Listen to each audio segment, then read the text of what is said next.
ইবাদতটা করবে কে আর কাকে করার কথা বলা হয়েছে? আল্লাহ রাব্বুল আলামিন বললেন, লাকাদ খালাকনাল ইনসানা ফি আহসানি তাকওয়িম। সারা পৃথিবীতে যত মাখলুক দেখা যায়, সব মাখলুকের চাইতে সম্মান দিয়ে যাদেরকে সৃষ্টি করা হয়েছে, ওই মাখলুকটা হচ্ছে মানুষ। জিনের চাইতেও সম্মান দেওয়া হয়েছে, ফেরেশতার চাইতেও সম্মান দেওয়া হয়েছে। আল্লাহ রাব্বুল আলামিন বলেন যে মানুষকে এত সম্মানই করা হয়েছে।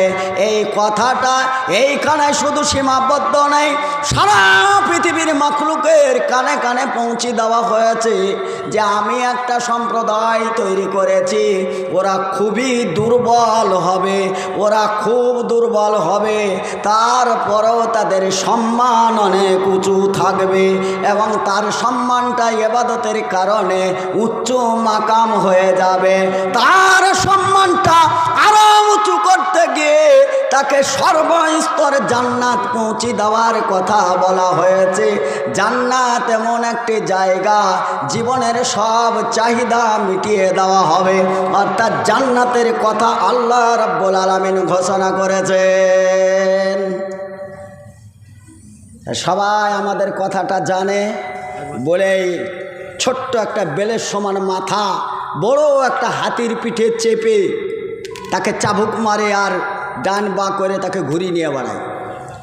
হাতি যদি ইচ্ছা করে এই যতগুলো লোক আছে সবকে এক পাকে কোথায় ফেলে দেবো তো 13 কিলোমিটার দূরে পড়বে।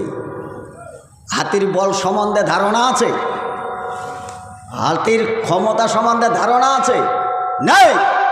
অথচ ওই হাতিটা মানুষ তার মাথায় বসে বসে হাতুড় দিয়ে টুকটুক টুকটুক করে মারে।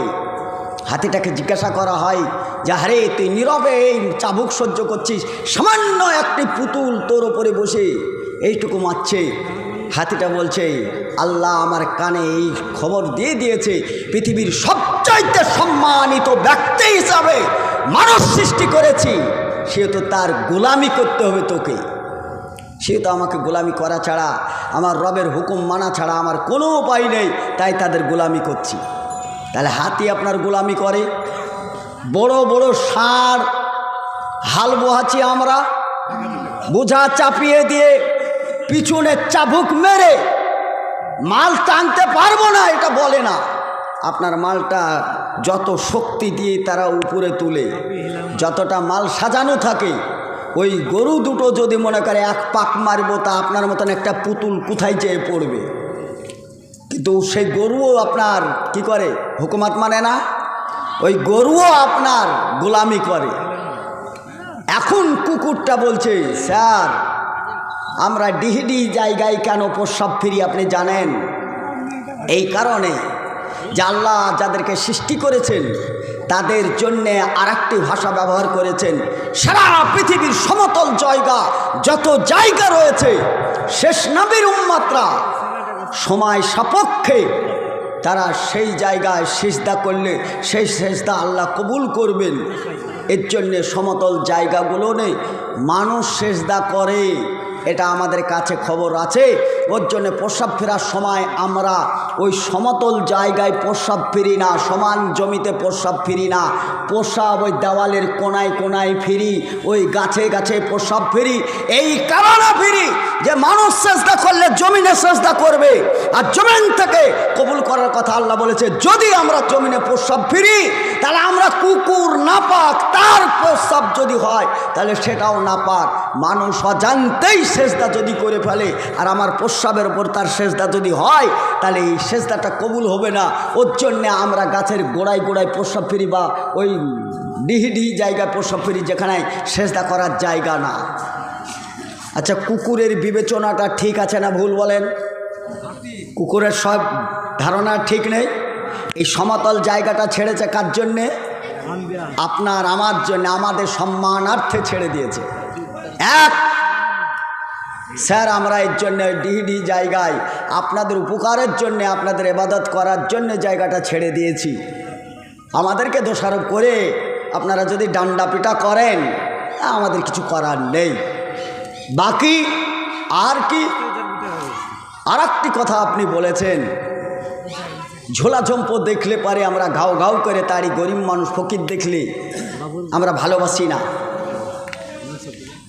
আপনারা যারা এখানে ঝোলা ঝম্প নিয়ে ভিক্ষে করে বেড়ায় দাঁড়ে দাঁড়ে, লা ইলাহা ইল্লাল্লাহ, মা দুটো ভিক্ষা দাও গো, এই কথা যারা দাঁড়ে দাঁড়ে বলে ভিক্ষে করে বেড়ায়, আমরা তাদেরকে দেখে ঘাউ ঘাউ করি এই কারণে যে পৃথিবীতে দুটো হালাল নিকৃষ্ট, এক শক্তি সবল মানুষ, সে মানুষের দ্বারে দ্বারে ভিক্ষে করে বেড়ায়, এটা হালালের মধ্যে নিকৃষ্ট। আর একটা হচ্ছে নিজের স্ত্রীর সঙ্গে ঘর সংসার দীর্ঘদিন করার পরে তাকে তালাক দেওয়া। আপনি যাকে তালাক দিচ্ছেন ওই মেয়েটাকে যদি আমি বিয়ে করি, তাহলে আপনি আমার উপকার করলেন না ক্ষতি করলেন? কথা বলেন, ক্ষতি করলেন না? মেয়েটা খারাপ, তো খারাপটা আপনার কাছেই থাক, আর এক ভাইয়ের ঘাড়ে চাপাচ্ছেন কেন? আপনি তালাক দিলেন মানে তো ওই মেয়েটাকে অন্য জায়গায় বিয়ে দিতে হবে। তা আপনি তো আমাকে অনেক ভালোবাসেন, আপনাকে আমি অনেক ভালোবাসি, আপনাকে দেখা হলে আসসালামু আলাইকুম ভাই, আপনার প্রতি শান্তি বর্ষিত হোক। আপনি বলেন ওয়ালাইকুম সালাম, আপনার প্রতিও শান্তি বর্ষিত হোক।